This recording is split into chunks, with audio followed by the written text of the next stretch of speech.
Niining panahon nga ang putling ebanghelyo gihagis sa mga hiwi nga pagtulunan. Kinahanglan mo barug ang mga tinunan ni Kristo sa pagpakigbisog sa paglaban sa pagtuo, nga magkausa ug alang sa tanang panahong gihatag sa Dios ngadto sa iyang katawan. Maoy hinungdan nga namugna kining tulumanon ang putling ebanghelyo. 30 minutos nga pagsabwag sa tinuod nga ebanghelyo. Kauban ni Pastor Jeremias Hangad, ang putling ebanghelyo. Tulumanon nga gihatod kaninyo sa Herald of Grace Radio Ministries Philippines. Ang putling ebanghelyo. Ang putling ebanghelyo.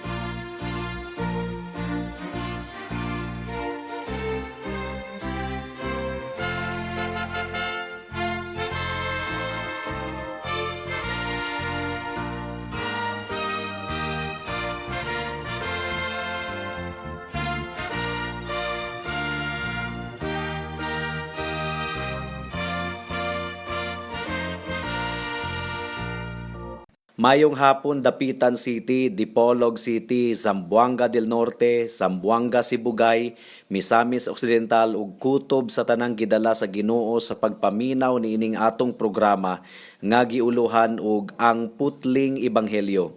Kini ang inyong igsuon og higala sa kahanginan si Pastor Jeremias Lauri Hangad sa Herald of Grace Radio Ministries Philippines, diniyugan sa iglesia nga nag-sponsor niining atong programa, ang Salitran Covenant Bible Church sa Barangay Salitran, Dakbayan sa Dasmariñas, probinsya sa Cavite. Ang atong teksto ning takna sa kahaponon makita sa mga Buhat Kapitulo 26, versikulo 12 hangtod sa 18. Ang giingon diri: Mao kini ang akong tuyo sa pag-adto sa Damasco, uban sa awtoridad ug mga sugo sa mga kadagkuan sa mga pari. Unya sa udtong tutok samtang nagpanaw ako, kamahalan, nakita ko gikan sa langit ang kahayag nga sulaw pa kaysa adlaw nga midanag libot kanako ug sa akong mga kauban. Nangatumba kaming tanan sa yuta ug nadungog ko ang tingog nga misulti kanako sa pinulungang Hebreyo, Saulo, Saulo, nganong gilutos mo ako? Ikaw ra ang masakitan sa imong pagtindak sa talinis nga butang. Kinsa ka man, Ginoo, nangutana ako. Ug ang Ginoo mitubag, ako si Jesus nga imong gilutos. Apan tindog, kay nagpakita ako kanimo aron himuon ko ikaw nga akong sulugoon. Isulti sa uban ang imong nakita karon ug ang ako unyang ipakita kanimo. Panalipdan ko ikaw gikan sa katawhan sa Israel ug sa mga dili Hudiyo nga mao ang katawhan nga paadtuan ko kanimo. Ikaw magpabuka sa ilang mga mata ug magtultol kanila gikan sa kangitngit ngadto sa kahayag ug gikan sa gahom ni Satanas ngadto sa Dios, aron pinaagi sa ilang pagtuo kanako, mapasaylo ang ilang mga sala ug madawat nila ang ilang dapit uban sa katawhan nga gibalaan sa Dios. May the Lord bless the reading and hearing of His Word.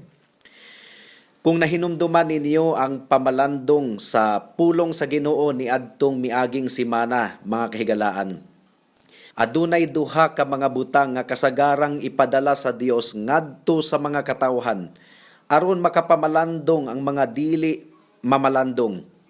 Una, ang sungkod nga talinis. Usa ka sungkod nga ang pikas tumoy gibutangan og talinis nga puthaw aron pakuratan kita, aron kita mamalandong. Kita nga mga dili kasagarang maminsar sa kinabuhi, makapaminsar. Ug sa grasya sa Ginoo, matinud-anon kayo siyang magpadala kanato og talinis nga sungkod aron musibog kita gikan sa una natong nahimutangan ngadto sa mas maayong pwesto. Ikaduhang instrumento nga ginapadala sa Dios kanato mao ang lansang aron kita malansang sa bag-o ug insaktong pwesto nga atong nasibugan aron dili na kita maukang pa gikan niini. Ang sungkod nga talinis mao ang pulong sa Dios nga mupasakit sa atong pagbati Ug maingon man usab ang probidensya sama sa coronavirus. Mao kini ang atong pamalandong ni adtong miaging semana. Dili gustong pamalandungan sa mga tawo ang Ginoo. Dili nila gustong tagdon ang Ginoo. Mao nga mausahay, pugngan sa Ginoo ang iyang restraining grace ug itugot niya nga mahitabo ang mga kalamidad aron ang mga wala na minsar makapaminsar. Most especially ang pulong sa Dios, mga kaigsuunan, mao ang mas hait pa kaysa espada nga duha ang sulab. Mao kini ang pinakahait nga musamad kanato aron kita makapamalandong. Ang lansang usab nagsimbolo pod sa pulong sa Ginoo nga maoy makapalig-on kanato diha sa pagtuo.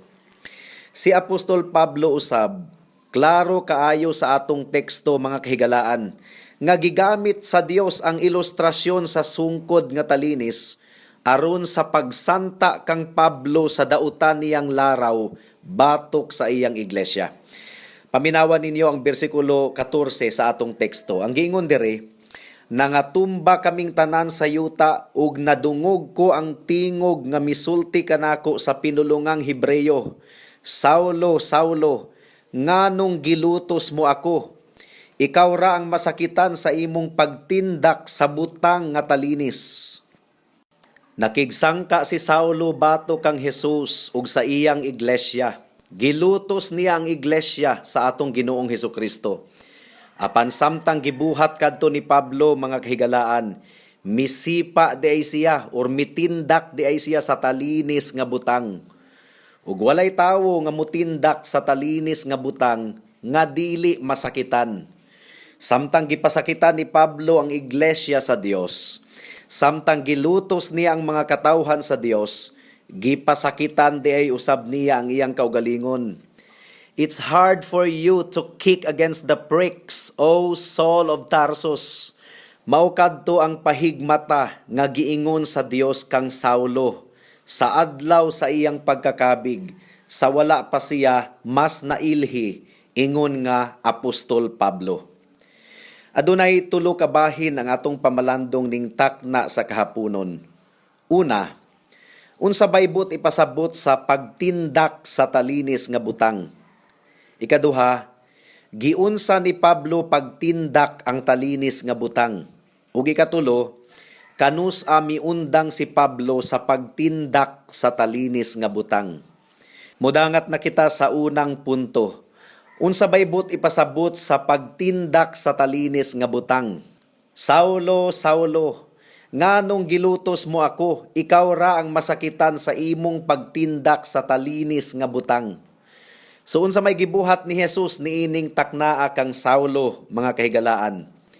Gitandi actually ni Jesus si Saulo ngadto sa usa ka gahi ug ulo nga baka nga dili gustong musunod sa iyang agalon.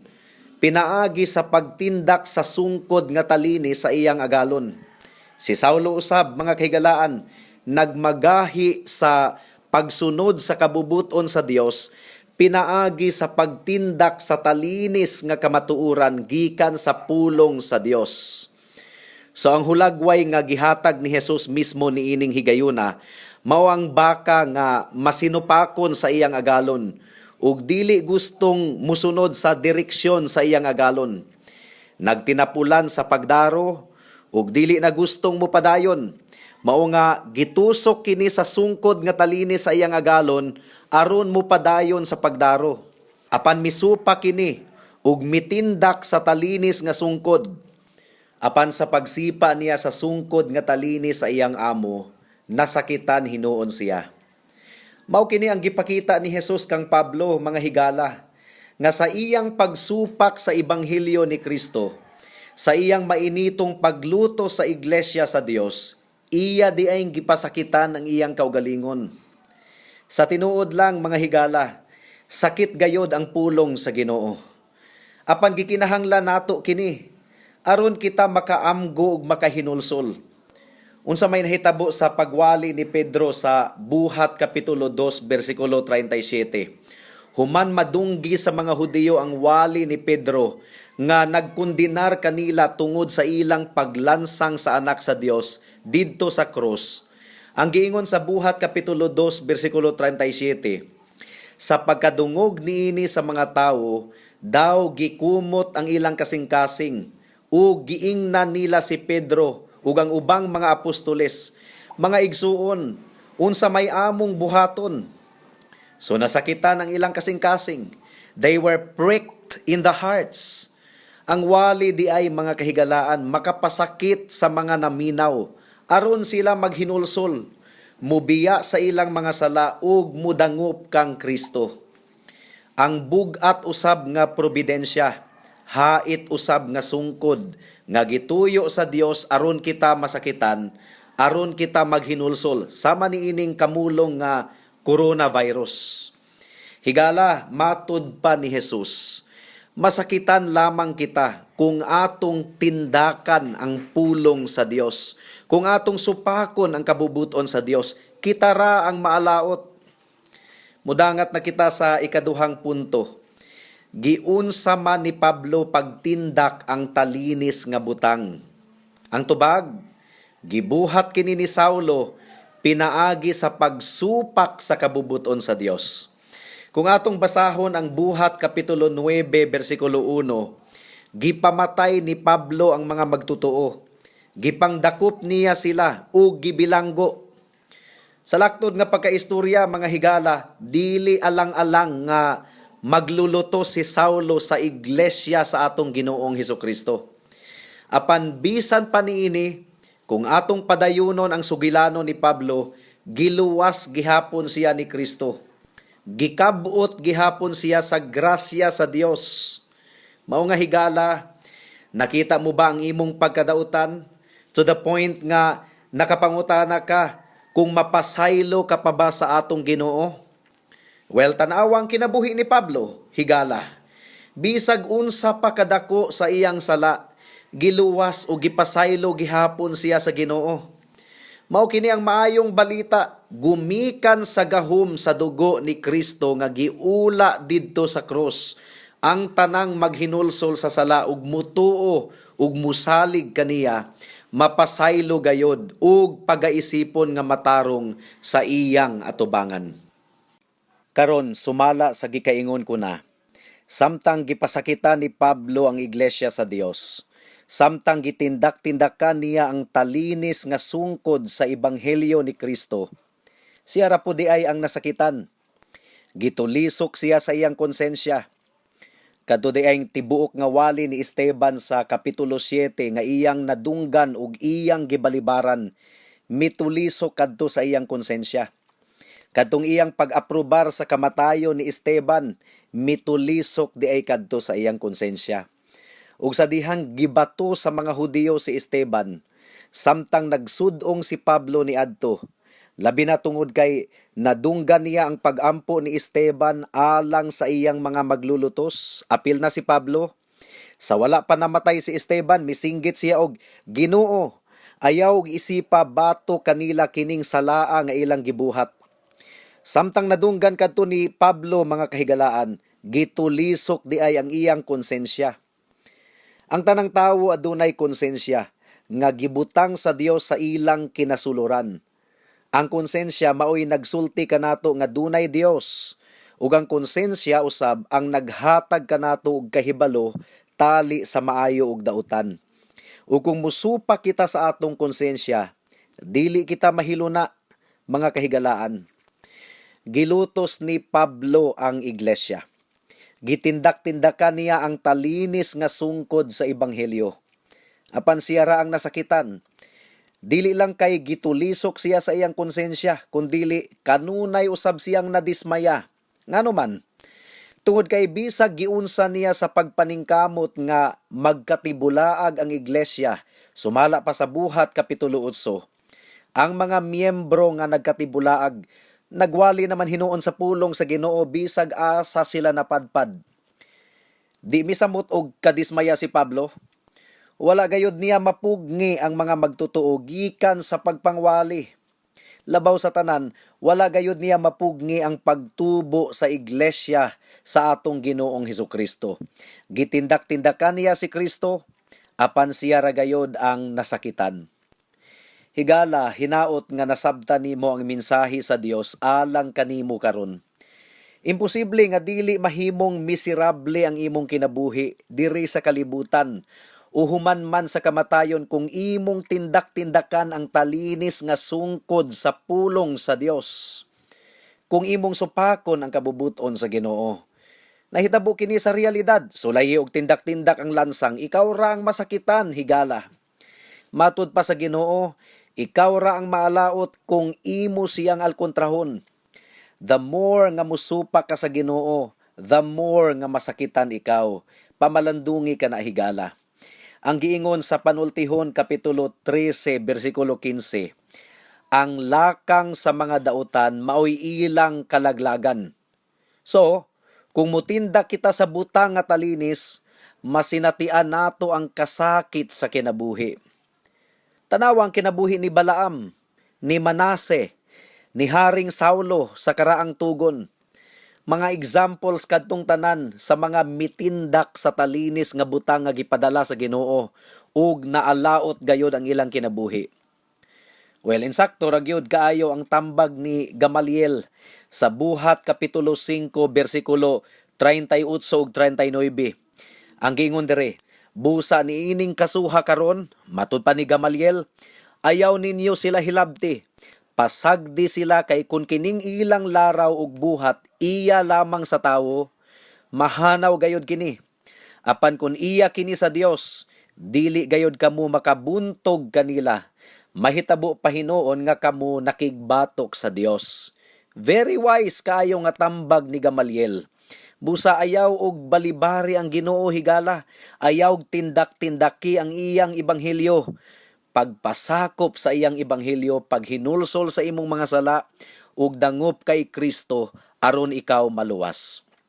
Mudangat na kita sa ikatulong punto. Kanusa si Saulo miundang sa pagtindak sa butang nga talinis. Kanusa man siya miundang sa pagpagahi sa iyang ulo. Ang tubag klaro kayo. Niadtong adlaw mismo sa iyang kaluwasan, misurrender na siya finally sa autoridad ni Kristo ug sa iyang pulong. Naghinulsol siya sa iyang mga sala ug midangop kang Kristo. Ang Dios nga iyang gisupak ug gipasipad-an kaniadto, kang kinsang iglesia iyang gilutos, mauna karon ang iyang Dios ug manluluwas, wala nay lain kundili ang atong Ginoong Hesukristo. Nabaliktad gayod ang dagan sa iyang kinabuhi. Paminawan ninyo ang Buhat Kapitulo 9 bersikulo 18. Ang giingon diri, diha-diha may nangahulog nga daw mga himbis sa isda gikan sa mata ni Saulo ug nakakita siya pag-usab. Mitindog siya ug gibautismuhan ug mikaon siya ug nabaskog. So wala niya gikaulaw si Kristo. Nagpabautismo dayon siya, isip pagpahibalo sa mga katawhan nga iya na siya ni Kristo. Kaysa una man gud mga kahigalaan, ang bautismo dili lang basta-basta nga seremonyas lang, kundili maisugon nga pagbarog kana sa nagpabautismo nga siya iya na kang Kristo. Pwedeng patyon ang nahimong Kristohanon before, labi na kung magpabautismo na. It meant death. Pero wala mahadlok si Pablo ni adto. Igsuon kung tinuod kang anaa kang Kristo, dili nimo siya ikaulaw ug andam usab ikaw nga mubarog alang kaniya. Bisan pagdumtan ka sa mga katawhan, bisan pagbugal-bugalan ka sa mga katawhan. Unsa pa? Buhat Kapitulo 9 bersikulo 19. Ang giingon diri, nagpabilin si Saulo sa Damasco sulod sa pipila ka adlaw uban sa mga tinun-an. Miadto dayon siya sa mga sinaguga ug nagsangyaw nga si Jesus mao ang anak sa Dios. Unsa may atong makita diri mga kahigalaan, nausab na pud ang mga kauban ni Pablo. Kaniadto ang iyang mga kauban puros mga manlulutos sa iglesia. Apan karon ang iyang mga kauban mga tinun-an na ni Kristo. There is a sudden change of company. There is a sudden change of companions. Dili na nato ikatingala, mga kahigalaan, kung ang kanhi palahubog Kung tinuod siyang nakabig diha kang Kristo, mausab na pud ang iyang mga katropa. Dili na ang mga panon sa mga bisyoso ang iyang mga kauban, kundili mga kaigsuuna na diha sa panimalay ni Kristo. Unsa pa, human sa pagkakabig ni Pablo, madasigo na siyang nagwali sa ebanghelyo ni Kristo. Sa laktod nga pagkaistorya, aduna gayoy kabag-uhan ang tawo nga tinuod nga nakabig kang Kristo. Dili pareho sa uban nga Kristohano na kuno, apan walay kabag-uhan sa kinabuhi. Dili ka na tinuod nga Kristohanon higala, kanang tawo nga walay kabag-uhan, himalikas og libakiro og himantayon gihapon, ug napuno gihapon sa kasina ug kasuko ang kasing-kasing, ug napuno gihapon sa bisyo ang kinabuhi. No. Ang giingon sa ikaduhang Korinto kapitulo 5 bersikulo 17, if anyone is in Christ, he is a new creation. Ang tanang anaa kang Kristo, bag-o nang binuhat. Baliktaron ragod nato, ang wala pa kang Kristo, nagpabiling daan nga binuhat. Daan ang kinabuhi, walay kabaguhan. Apan reminder lang sa mga Kristohanon nga naminaw karon. Posible ba nga ang tinuod nga anak sa Dios mutindak-tindak pod sa butang nga talinis, nga ang buti pasabot musupak usab sa kabubuton sa Ginoo? Well, mao kini ang subo nga kamatuoran. Posible gayod kaayo. Kung atong tun-an ang kinabuhi ni Haring David, sulod sa siyam ka bulan, nagkinabuhi siya sa sala. Gipapatay niya ang bana ni Bathsheba, ug iyang gikabit si Bathsheba. Ug sumala pa sa Salmo 32, samtang nagpagahi si David sa iyang kasing-kasing, samtang nagtindak-tindak siya sa talinis nga butang, nasinatian niya ang bugat nga mga kamot sa Ginoo nga batok kaniya. Nawala ang iyang kalipay sa iyang kaluwasan. Si Samson usab, niadtong nagpagahi sa iyang ulo, nawala ang iyang kinabuhi. Mao nga kinahanglang magmabinantayon kita kanunay mga kaigsuunan diha kang Kristo. Apan sama kang David nga mitipas gikan sa tulid nga dalan ug nahulog sa pagpakasala. Apan naghinulsol pag-usab ug nakadawat sa tumang kapasayloan gikan sa Dios. Well, nagsaad usab ang Dios kanimo igsuon nga nasalaag, ug bisan pa nimo higala nga wala pa kang Kristo. Sa Isaias kapitulo 1 bersikulo 18, nga bisan pag-unsa pa kapula ug dagtom pula ang imong mga sala, mahimo kining papution sa Dios sama sa niebe. Kung ikaw maghinulsol ug mudangop lamang kang Kristo alang sa kapasayloan sa imong mga sala, ang dugo ni Kristo maoy igong basihan alang sa imong kaluwasan. Ang giingon sa Salmo 2 kapitulo 11 bersikulo 12, alagari og kahadluki ang Ginoo, pangurog kamo og yukbui ninyo siya, aron dili siya mapungot kaninyo og pamatyon kamo, kay ang kasuko niya dali rang musilaob. Bulahan ang mudangop kaniya aron iyang panalipdan. Well, mao kini ang gibuhat ni Apostol Pablo finally, mga kahigalaan. Gipasakitan sa Dios si Pablo aron siya mudangop kaniya. Ikaw usab higala, pipila na ba kahigayon nga gipasuan ka sa Ginoo aron ikaw makig-uli kaniya? Kining coronavirus, usapod kini kamatang sa talinis nga sungkod. Ayaw kinig tindak-tindaki higala, ayaw kini og sayanga. Ang sakit nga pagbadlong gikan sa pulong sa Dios, ayaw gayod pagtindak-tindaki higala. Ikaw ray maalaot kung buhaton nimo kini. The Lord cared enough for Paul. That's why He goaded him. And most of all, mga kahigalaan, nahangawa gayod ang Dios alang sa mga makasasala to the point nga iyang gipadala ang iyang bugtong anak nga si Hesukristo aron maoy musalo sa tanang tunglo sa Dios batok sa kasalanan. Si Kristo maoy midawat sa tanang mga kasakit aron kita makalikay sa walay katapusang kasakit didto sa dagat nga kalayo sa impyerno hangtod sa kahangturan. Giula ni Kristo ang iyang dugo aron kita maluwas gikan sa pagkaulipon sa kasalanan. Well, atong tapuson kining pamalandong ning takna sa kahaponon pinaagi sa pagpahinumdom kanato sa kamatuoran mahitungod sa katakos ni Kristo sa pagluwas sa tanang makasasala nga mutuo ug mudangop kaniya. Kung muluwas si Kristo sa mga makasasala higala, wala siya nanginahanglag mga assistance o tabang sa ubang mga tawo. Adunay gahom si Kristo sa pagluwas sa iyang kaugalingong katakos ug kusog.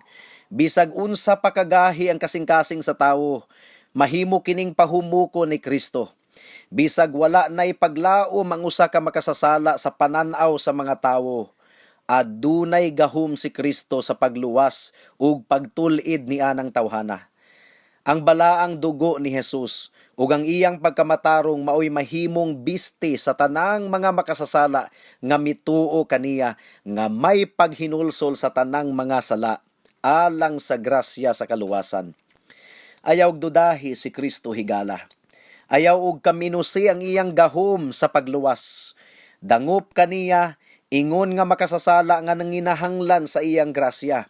Andam siya sa pagdawat kanimo kung musalig lamang ikaw kaniya. Buhata kini karon samtang wala pa mabugto ang imong kinabuhi. Sa sakit ba? O sa disgrasya? O sa katigwangon? O sa coronavirus? Amen. Hangtod din hilang kita taman sa atong pagtuon karong taknaa tungod kay wala na kitay oras pa. Ako kamong padayon nga giimbitar sa pagpaminaw ni ining atong programa sa matag Sabado, alas 4 hangtod sa alas 4:30 sa hapon, dinhi sa Radyo Bibo. Daghang salamat.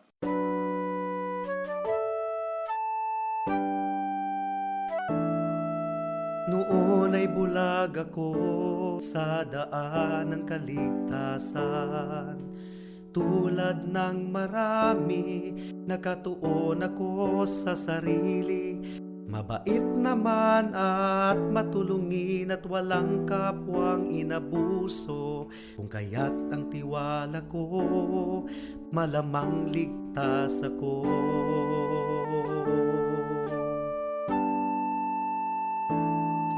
Ngunit ang isipan ko'y binuksan ng Panginoon. Bigat ng kasalanan ko'y pinakita niya sa akin. Dagdag pa ang aking puso, likas na sa Diyos ay umaayaw. Kung kaya't ako'y nabahala sa aking kaluluwa. Ano nga bang batayan ng katubusan at kaligtasan ng isang katulad kong makasalanan? Ngayon ay batid ko na ako'y walang magagawa upang ituwid ang aking kaluluwa. Sa harapan ng Diyos, ako'y tumawag kay Jesus at nagtiwala ng lubos sa kanyang kapatawaran at awang puspos. Siya lang ang manunubos pagkat siya'y namatay sa krus. Dahil sa aking kasalanan, ang sumpa sa kanya'y binuhos.